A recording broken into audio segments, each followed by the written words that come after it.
आज हिंदुस्तान के मुसलमानों के लिए एक ऐसा दौर आ गया है जिनमें हिंदुस्तान के मुसलमानों को इस मुल्क का गद्दार कहा जाता है, पाकिस्तानी कहा जाता है, आतंकवादी कहा जाता है। देश के गद्दार हैं। क्या हम मुसलमान आतंकवादी हैं? क्या हम मुसलमान पाकिस्तानी हैं? हम हिंदुस्तानी हैं और हमारा खून हिंदुस्तानी है। हम इसी हिंदुस्तान में पैदा हुए और इसी हिंदुस्तान में मर जाएंगे। अस्सलाम वालेकुम दोस्तों, वेलकम है आज की नई और इंटरेस्टिंग वीडियो में।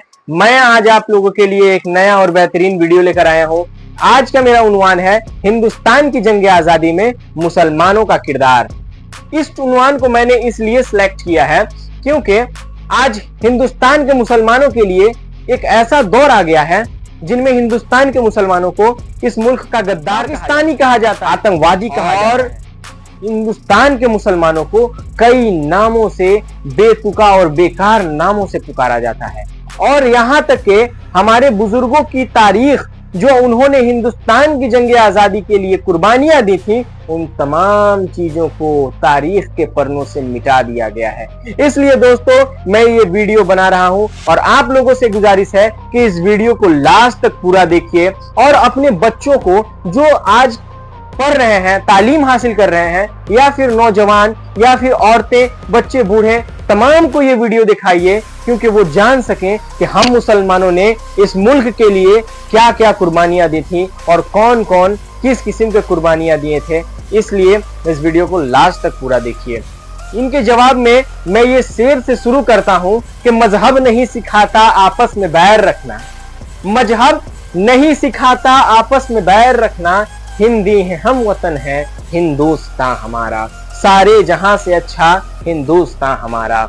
हिंदुस्तान की जंग आजादी के लिए सबसे पहले तलवार उठाने वाले शेर का नाम है शेर मैसूर, टीपू सुल्तान और हैदर अली, जिन्होंने हिंदुस्तान की जंग आजादी के लिए कई लड़ाइयां लड़ी, कई जंगें लड़ी और अंग्रेजों के सर कलम कर डाले और इख्तिताम में उन्हें मार दिया गया। वो हिंदुस्तान की जंग आजादी के सबसे पहले शहीद।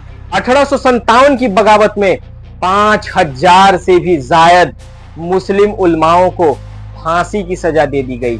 जान रहे हैं इसकी वजह क्या थी? सिर्फ उन उलमाओं ने अंग्रेजों के खिलाफ जिहाद का फतवा दिया था, बस इसके लिए उनको फांसी की सजा सुना दी गई। और 1857 में लाखों मुसलमानों को शरेआम कत्ल कर दिया गया। ये थी 1857 की बगावत। 1857 में कलकत्ता से लेकर दिल्ली तक के रास्ते में कोई भी एक ऐसा पेड़ ना था जिस पे मुस्लिम उलमाओं की लाशें ना टंगी हुई हो। कोई ऐसा पेड़ ना था। और आज के दौर में कहते हैं कि मुसलमान का कोई किरदार नहीं है जंग आजादी में। अशफाकुल्लाह खान हिंदुस्तान की जंग आजादी के सबसे पहले कम उम्र में फांसी पाने वाले एक मुसलमान थे। काला पानी जैसे दर्दनाक सजाओं को गले लगाने वाले 90% से भी ज्यादा लोग मुसलमान थे। और आज अंडमान में सबसे ज्यादा कब्रें मुसलमानों की हैं, सबसे ज्यादा कब्रें मुसलमानों की हैं। जलियांवाला बाग में जनरल डायर के गोलियों का निशाना बनने वाले सबसे ज्यादातर लोग मुसलमान थे। बहादुर शाह जफर को क्या आप लोग जानते हैं? बहादुर शाह जफर को अंग्रेजों ने कैद करके जेल में बंद कर दिया और उनके 2 बेटों के सरों को कलम करके उनके सामने ला रखा। और अंग्रेजों में से एक अफसर कहने लगा कि दमदमे में दम नहीं अब खैर मांगो जान की, दमदमे में दम नहीं अब खैर मांगो जान की, ऐ जफर ठंडी हुई शमशीर हिंदुस्तान की। तो बहादुर शाह जफर ने ललकारते हुए इस अंग्रेज के इस शेर के जवाब देते हुए कहा, गाजियों में बू रहेगी जब तलक ईमान की, गाजियों में बू रहेगी जब तलक ईमान की, तब तो लंदन तक चलेगी तेग हिंदुस्तान की। दोस्तों, क्या आप लोग सैयद किफायत अली काफी को जानते हैं? ये एक सैयद थे, आले रसूल थे और दीन के एक बड़े आलिम भी थे।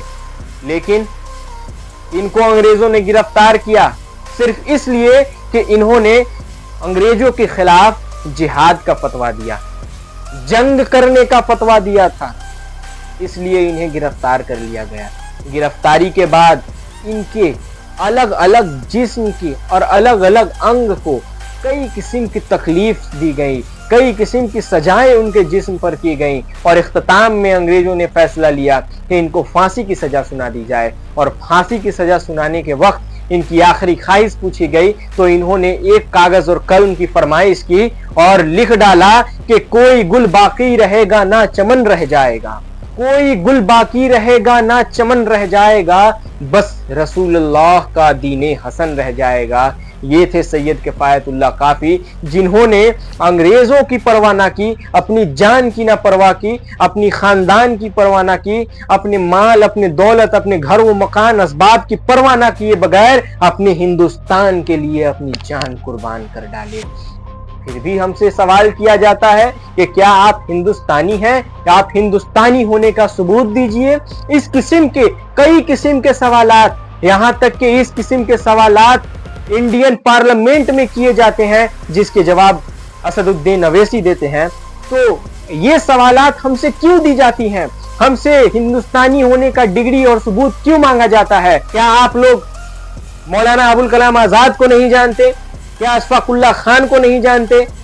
हैदर अली शेर मैसूर टीपू सुल्तान को नहीं जानते? सैफुद्दीन किचलू, जनरल शहनवाज खान, रफीक अहमद किदवाई, अल्लामा फजल हक खैराबादी, डॉक्टर सैयद महमूद, मौलाना हजरत मोहानी, सर सैयद अहमद खान, नवाब वाजिद अली शाह, नवाब मौलाना मजहरुल हक खैराबादी, अल्लामा इकबाल, अली इमाम, हसन इमाम, खान अब्दुल गफ्फार खान, डॉक्टर जाकिर हुसैन, बहादुर शाह जफर, सुरैया तैयबा जी और तीतू मीर, जोश मल्लह आबादी। क्या ये नाम काफी नहीं है? कितनों के नाम गिनवाऊं मैं? मुसलमान लाखों करोड़ थे जिन्होंने अपनी जान की परवाह किए बगैर हिंदुस्तान की जंग आजादी में शहीद हो गए। मैंने तो कहा काला पानी जैसे खतरनाक सजा ले जाकर एक आइलैंड में बंद कर दिया जाता था, कैद खाने में, और छोड़ दिया जाता था, ना पानी ना खाना, कुछ नहीं।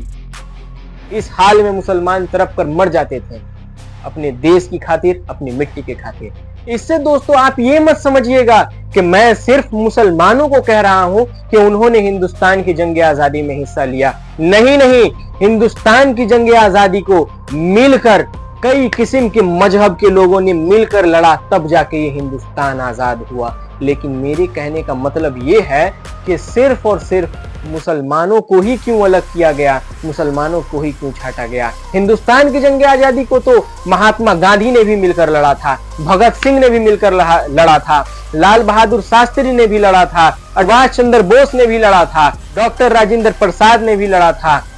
लेकिन आज आप जाकर गूगल पर सर्च कीजिए सम फ्रीडम फाइटर ऑफ इंडिया, एक भी मुसलमानों का नाम नहीं लिखा जाएगा। आज तो कई किस्म के किताबों से मुसलमानों की जंग आजादी की तारीखें मिटा दी गई हैं, उनके नाम मिटा दिए गए हैं, लेकिन जो इंडिया गेट पर लिखा हुआ है उसको ना मिटा पाइएगा।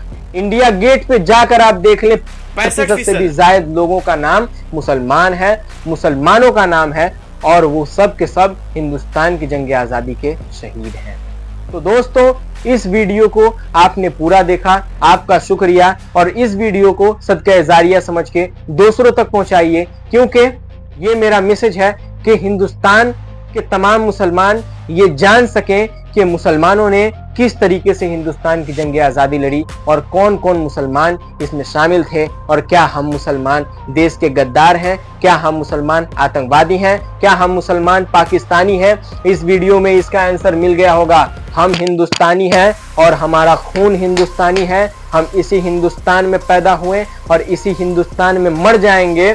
इसीलिए तो राहत इंदौरी ने कहा है कि सभी का खून है शामिल यहाँ की मिट्टी में, सभी का खून है शामिल यहाँ की मिट्टी में, किसी के बाप का हिंदुस्तान थोड़ी है। और ये शेर बोलकर मैं रुखसत लेना चाहता हूँ। ऐ वतन एक रोज तेरी खाक में सो जाएंगे, खो जाएंगे। ऐ वतन एक रोज तेरी खाक में सो जाएंगे, खो जाएंगे, मर के भी रिश्ता नहीं टूटेगा हिंदुस्तान से, ईमान से। अस्सलामु अलैकुम, मिलते हैं नेक्स्ट वीडियो में।